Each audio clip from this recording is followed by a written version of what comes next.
What's up? It's Darren here with 987 FM, joined by Elizabeth, our Rockaholic Reporter. We're about to go talk to Tim from Rise Against, and our Rockaholic Reporter, Elizabeth.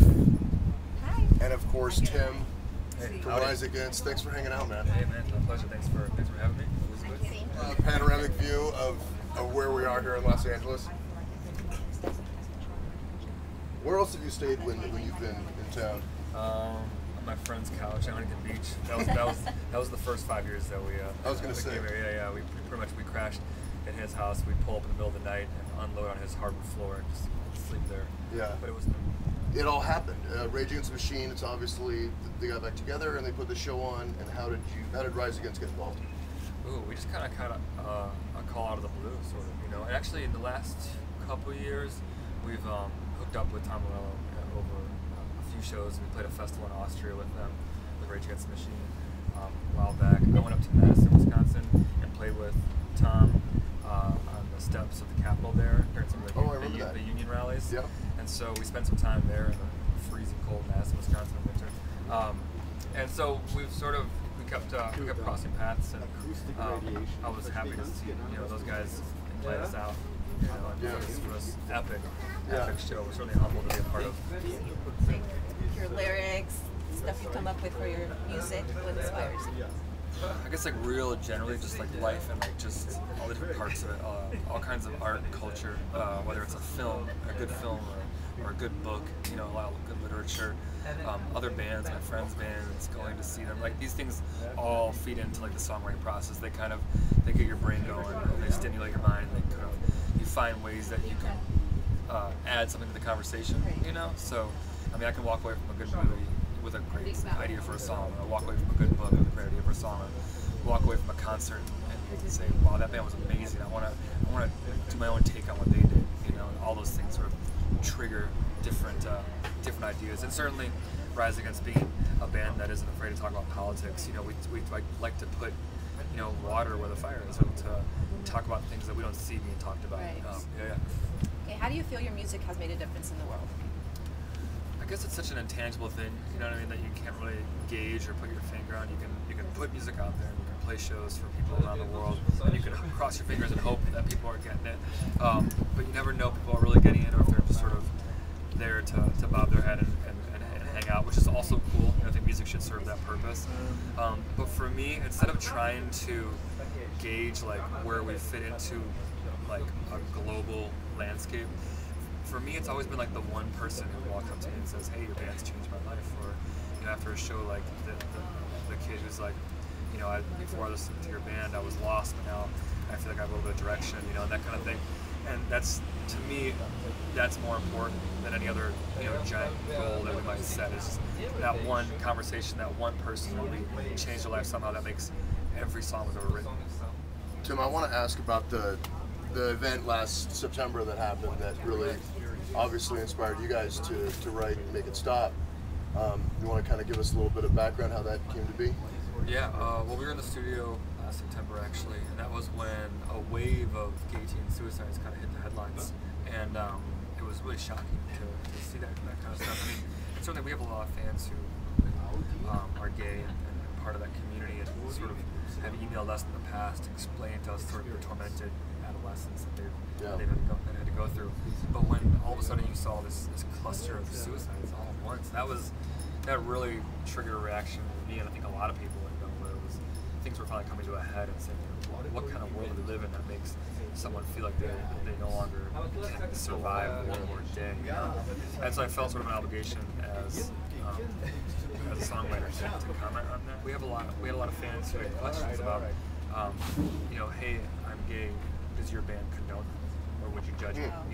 And sort of the fact that question was lingering in any of our fans' mind hurt me. It was a really sad thing. I was like, oh my God, what have we done to make you think that even for a second we would condemn you for what your own life?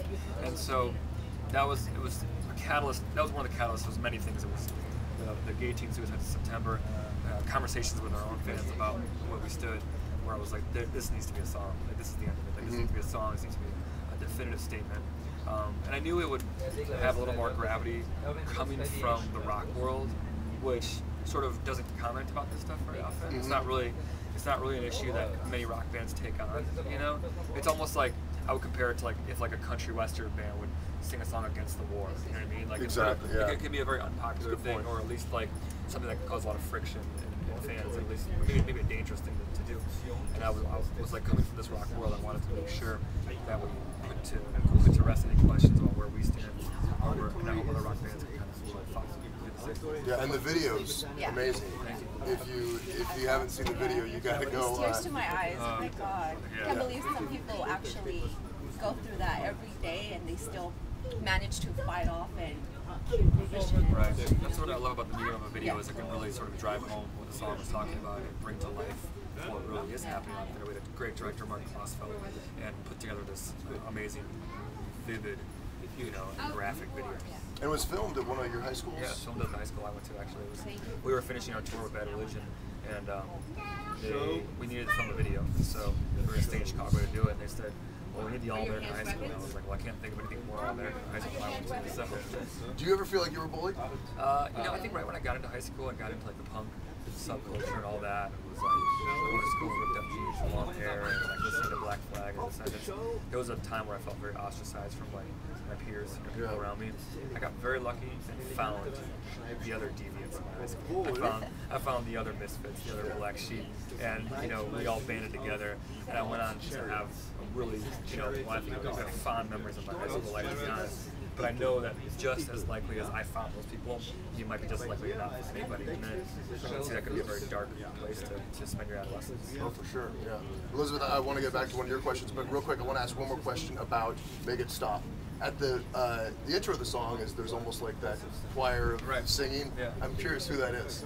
Okay, most of it, what you hear is a girl. I think she's 9 years old. Her name is Tess. She's from Fort Collins, Colorado. Okay. She's just a friend of a friend, kind of thing. She's the daughter.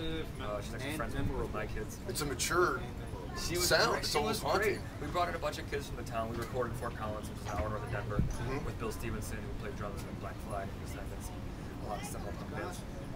And we had a bunch of the kids from the town come in to do it. A lot of the kids were just sort of, okay, and Tess came in and she just kind of nailed it. You'll also hear Bill's two kids, Miles and Maddie, and they also sing on it. And actually, Bill's wife, Stacy, is on it as well. And that's what all those voices are. I just wanted to have like a kids choir. So we brought these kids in, and Stacy in too. What's your favorite song? It's such a fluid thing that's always changing. You know what I mean? I think especially when we have new records and we start to peel back the layers of the record and we play these different songs live. Right now, it's Make It Stop, to be honest. It's the one that we usually sound check with right now. How do you Rise Against come up with your set list for every show? That's tricky. Actually, we were just about to do that for tomorrow. You want some help? Elizabeth? It takes some help. We take into account the show that we're playing, like tomorrow. So it's tomorrow's gonna be a giant festival where I would say the majority of people there have not seen us live. Like, there's a lot of people out there that are gonna be at that show. There'll be a lot of new faces, people who maybe never heard of Black Flag. And so we'll take that into account and maybe play some of the songs that they might know from the radio. But if we're playing like our own show, then we might play songs that our fans, really appreciate and enjoy, stuff from our older records. And that kind of thing. It's hard, man. It's like 5 records deep, and you're trying to fit 20 songs into it. And you have like, and so it's a constant. And the fact the last tour we did with Bad Religion, we started the tour in Vegas. We made our way through LA and around the country, and we'd have our crew sort of weigh in. We were like, what do you guys think? Yeah. And they were actually instrumental in changing the set. They were like, this song sucks, this one's a bummer, we should do this here, move that song here, move that there, then you have a great set.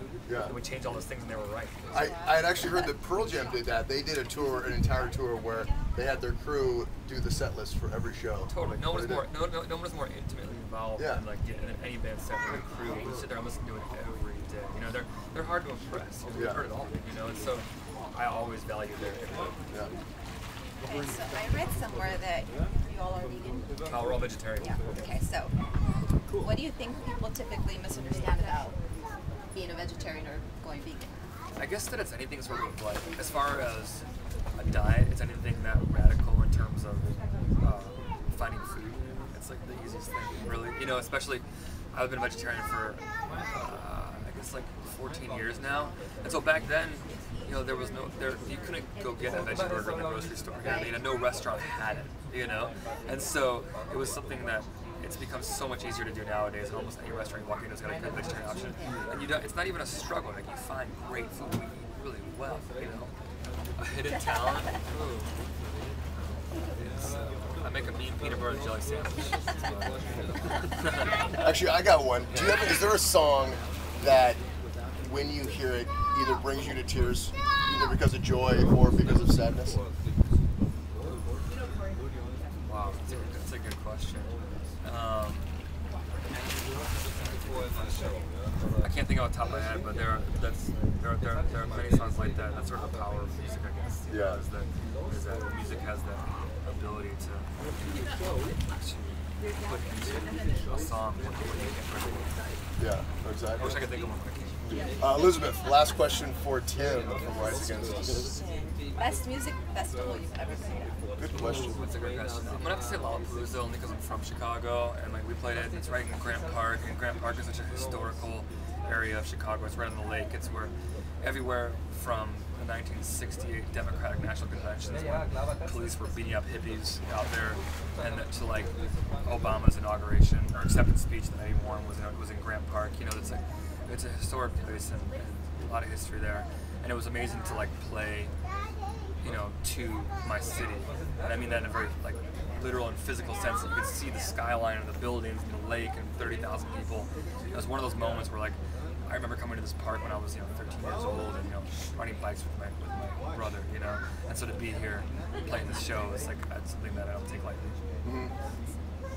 Tim from Rise Against, thank you so much. I want to end with one last question here. Thank you.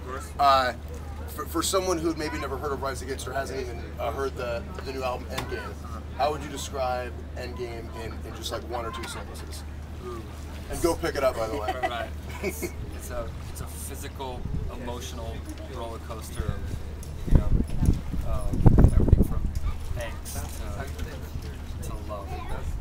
And it sounds awesome. Thanks. Yeah. Thanks again, dude. We'll see you tomorrow night. Yeah.